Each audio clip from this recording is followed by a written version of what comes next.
Os livros de 1º e 2º Reis. Embora sejam 2 livros separados em nossas Bíblias, eles foram originalmente escritos como um livro contando uma história unificada, que começa no livro de Samuel, que acontece antes desse. Então, Davi unificou todas as tribos de Israel em um reino. E Deus prometeu que da sua linhagem viria um rei messiânico que estabeleceria o reino de Deus sobre as nações e cumpriria as promessas feitas a Abraão. Assim, o livro dos reis conta a história da longa fila de reis que vieram depois de Davi e como nenhum deles cumpriu essa promessa. Na verdade, eles levam a nação de Israel diretamente ao desastre. O livro foi desenhado para ter 5 movimentos principais. A história começa e termina com foco em Jerusalém. Primeiro, com o reinado de Salomão e a construção do templo, e depois, nessa última sessão, termina com a destruição de Jerusalém e o exílio de Israel para a Babilônia. E a história que leva a essa tragédia é o que compõe as 3 sessões centrais. O que explica como Israel foi dividido em 2 reinos rivais, como Deus tentou impedir a corrupção de Israel enviando os profetas, e como o exílio se tornou a consequência inevitável do pecado de Israel. O livro começa com 2 capítulos sobre o reino, passando de Davi, que estava velho, para seu filho Salomão. E as palavras finais de Davi a Salomão são muito semelhantes às de Moisés para Josué e de Samuel para o povo. É uma chamada para permanecer fiel aos mandamentos da aliança e viver em aliança somente com o Deus de Israel. Mas as palavras de Davi parecem que são vazias, porque Davi e Salomão conspiram a consolidação do novo reino através de uma série de assassinatos políticos. Não é um bom começo. O melhor momento de Salomão acontece quando ele pede a Deus por sabedoria para liderar Israel, e ele até conclui o sonho de Davi de fazer um templo para o Deus de Israel. Aqui a história realmente para e descreve detalhadamente o desenho desse templo. Assim como o desenho do tabernáculo na Torá, há também uma série de itens de ouro e joias e representações de anjos e árvores frutíferas. São todos simbolismos representando o Jardim do Éden. É o lugar onde o céu e a terra se encontram, onde a presença de Deus mora com seu povo. Mas assim que Salomão termina o templo, ele toma decisões terríveis e o reino desmorona. Ele começa com a decisão de se casar com as filhas de outros reis, centenas delas, por alianças políticas. E ele adota os seus deuses e introduz a adoração daqueles deuses em Israel. Salomão, em seguida, acumula quantidades enormes de riqueza, constrói um exército enorme e até institui o trabalho escravo em todos os seus projetos de construção. Agora, se você voltar para a Torá e olhar as diretrizes de Deus para os reis de Israel em Deuteronômio 17, Salomão está quebrando todas elas. No momento em que ele morre, Salomão se parece mais com Faraó, o rei do Egito, do que com seu pai Davi. A próxima seção do livro começa com o filho de Salomão, Roboão, agindo exatamente como seu pai. E é uma história muito triste de ganância e desejo de poder.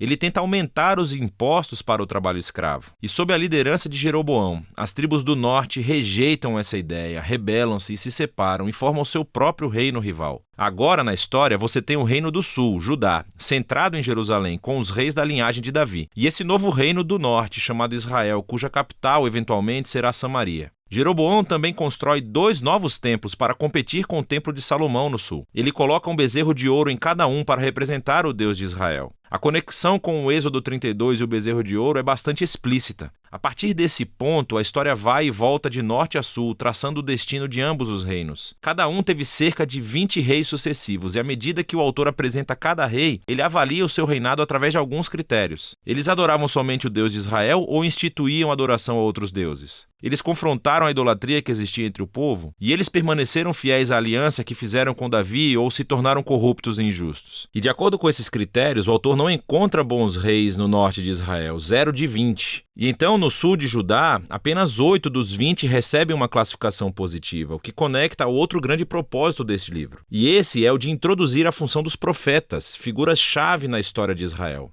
Assim, na Bíblia, os profetas não eram cartomantes, pelo contrário, falavam em nome do Deus de Israel e exerciam a função de vigilantes da aliança, o que significa que eles clamavam por idolatria e injustiça entre os reis e o povo. Eles estavam constantemente lembrando a Israel do seu chamado para serem uma luz entre as nações, para que obedecessem aos mandamentos da Torá. E assim, os profetas desafiaram Israel a se arrepender e a seguir o seu Deus. Nessas sessões centrais de cada rei, Deus então levanta os profetas profetas para responsabilizá-los. Os profetas mais proeminentes são os do norte, Elias e o seu discípulo Eliseu, bem aqui no meio do livro. Elias era um homem selvagem, vivendo no deserto, e seu arqui-inimigo era o rei do norte, Acabe, e a sua esposa cananeia Jezabel. Juntos, esses dois instituíram sobre Israel a adoração ao deus cananeu Baal. E assim, em uma história famosa, Elias desafiou 450 profetas de Baal para uma competição, para ver qual deus era real. Ambos construíram altares e oraram aos seus deuses, mas somente o Deus de Israel respondeu com fogo. Depois disso, Acabe usa o seu poder real para matar um agricultor israelita e roubar o vinhedo de sua família. E Elias novamente confronta a injustiça de Acabe e anuncia a queda do seu reino. Elias finalmente passa o manto da sua liderança profética para um jovem discípulo chamado Eliseu, que pede por 2 vezes a autoridade de Elias. O que é fascinante aqui é como o autor contou os 7 feitos miraculosos de Elias, e então ele apresenta histórias de 14 atos de poder de Eliseu. Ambos os profetas eram claramente homens notáveis e desempenharam